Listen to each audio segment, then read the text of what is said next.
15, I set a goal for myself. A big, ambitious goal. I said to myself, Diana, you are going to become a country singer. A country singer just like Taylor Swift.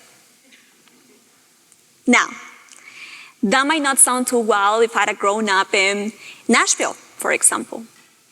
But I was a teenager from Paraguay, a country where country music wasn't exactly a big thing.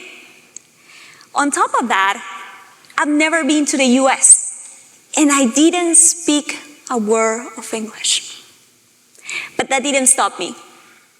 Picture this. 15-year-old me, sitting in my bedroom with my notebook, trying to write country songs with the help of my very dear friend, Google Translate. These were definitely not good songs, and they were definitely not gonna get me nominated to the Grammys that year, but I had a plan. And step one of that plan was to learn English. Coming from a low-income family, paying for English classes wasn't an option. But then I found that the US Embassy in Paraguay had scholarships available for young people like me who wanted to study English. They were looking for high school students with good grades and, most importantly, a deep commitment to learning the language. I said, this is my big break. I have to apply. I was convinced that that was the only thing standing between my 15-year-old self and my future as a country singer. I poured my everything into that scholarship application, and it paid off because, as you can hear, I did learn English. Winning that scholarship changed my life.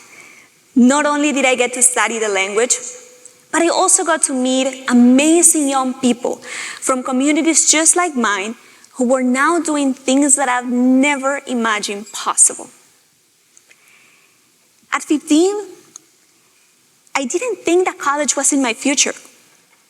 And it wasn't because I had this huge dream of being a singer, no. It was because no one in my family had ever gone to college. They didn't have the financial means to go to college.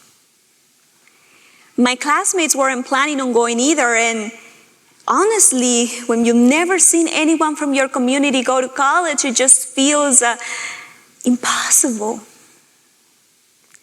But then, one conversation changed everything. During one of my English classes, I met a young woman, a former student of the same scholarship program. And she asked me a question that would shift my entire perspective. She asked me a golden question. Do you know you could study in the US? She was from my country, from a community just like mine, and she was now studying in the US on a full scholarship? That's amazing. She shared her story with me, how she had grown up in a small town and had never seen anyone from her family go to college or travel abroad. She was so excited to tell me how she was about to graduate with a degree in business administration and was planning to come back to our country to start her own business, to help young people. I was in awe. She became the person that made me realize that college was actually possible for someone like me. She became more than an inspiration. She became what I call a mentor. A mentor is someone who sees your potential even before you do. Someone who guides you, someone who shows you what's possible. 4 years after that conversation, I was starting my freshman year at a university in California. I wouldn't have dared to apply if I didn't have mentors like her. People who encouraged me to believe in myself. Here's the thing. My story isn't unique. Over the years, I've met countless people who share one thing in common: the life-changing impact of mentorship. Whether in academics, careers, or personal growth, mentors have the power to transform lives. It was because of my mentors that I had the courage to apply to universities in the US. Because of them, I went from believing that college was out of reach to becoming an international student, and eventually, the first in my family to graduate. Now, I'd like you to take a moment and reflect on your own life. Has someone ever guided you, encouraged you, or inspired you to become the person you are today? These people were your mentors, and they helped shape your path in ways that you may not even realize at the time. Now, let me ask you, have you ever met someone with so much potential? If the answer is yes, then do you think about sharing your story with them? Do you think about becoming a mentor to them?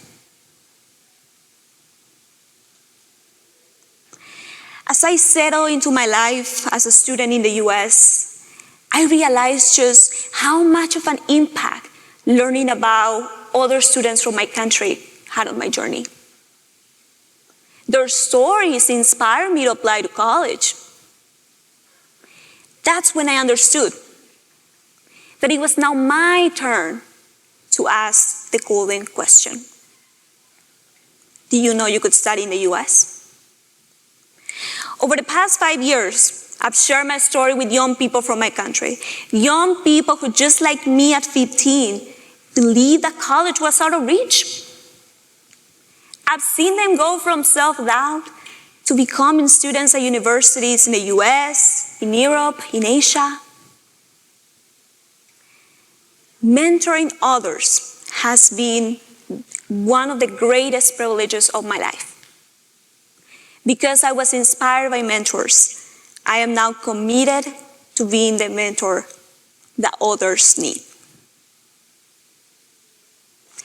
Now, you might be thinking, I would love to be a mentor, but I don't think I can. Well, here's the thing. You already got what it takes to be a mentor. There are many types of mentorship. Some of them are formal, with structured plans and clear goals. Many universities and organizations have mentorship programs, and they provide great resources and support, and I love them. But today, I would like to focus on what I call the more informal type of mentorship. This kind of mentorship doesn't require a structured plan, doesn't require a title, it doesn't require years of experience in an industry or role. It's not about having all the answers. It's about sharing what you know.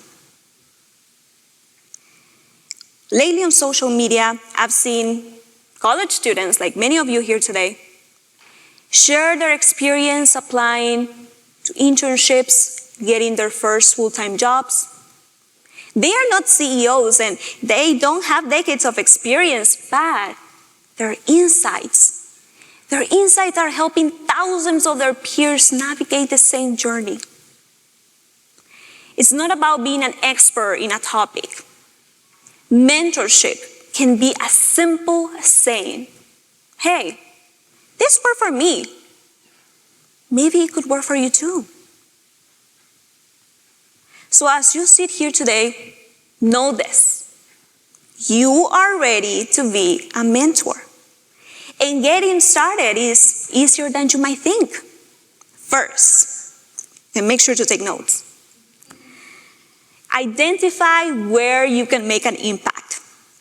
Take a look at the spaces you're already part of. Could be your community, your school, your workplace, social media. Where do you see people who might benefit from your experience and your story? Mentors find mentees by recognizing their potential. Do you know anyone who has a lot of potential and could use a little help to take the next step? Next, start small. Many people think that mentorship takes too much time, and as I said before, mentorship doesn't have to be time intensive at all. Start with a small gesture. Offer to review a resume, a job application, a senior thesis. Small, meaningful actions are often the foundation of great mentorship. Next, remember to listen, to encourage, and to support. Take the time to understand your mentees' goals and challenges. Make sure that they know you are invested in their success. Help them see the potential that you see in them. Finally, and very important, make sure to highlight that one, inspire your mentee to become a mentor. Encourage them to share their story with others. That's how you create the ripple effect of mentorship that can extend far beyond only the two of you. The impact you make might seem small today, but over time, it could grow into something extraordinary, something that can go and impact thousands of lives. Now, I'm sure you might be thinking, well, Diana, you didn't become a country singer. What about that? And that is right. I didn't become a country singer. I don't have my guitar here with me. But it was because I wanted to be a singer that I knew I had to study English. And it was because I studied English that I ended up meeting the mentors who helped me become the person I am today. So for that, I am really glad that my 15-year-old self wanted to be a country singer. Sometimes people come into our lives for just a short period of time, but they leave something powerful behind. A gem, an idea, a spark of inspiration. That's exactly what the young woman who inspired me to go to college did for me. She didn't sit me down and give me step-by-step instructions. No. She simply shared her story. That's why I believe that mentorship is the art of recognizing the potential in someone else, even before they see it in themselves. So imagine a world where mentorship is as natural as conversation, where each one of us takes the time to recognize and nurture the potential in someone else. Well, this isn't just a dream. This is a reality that all of us here today can create together. Mentorship requires intention. It requires heart. But most importantly, I would say, it requires the courage to say, hey, I see your potential. Let me help you get there. So as you leave here today, ask yourself, whose potential can I help amplify? Whose potential can I help amplify? Whoever it is, remember that you have the power to start the ripple effect of mentorship. So I'm asking you to start today, because someone, somewhere, is waiting for you to ask a golden question. Thank you.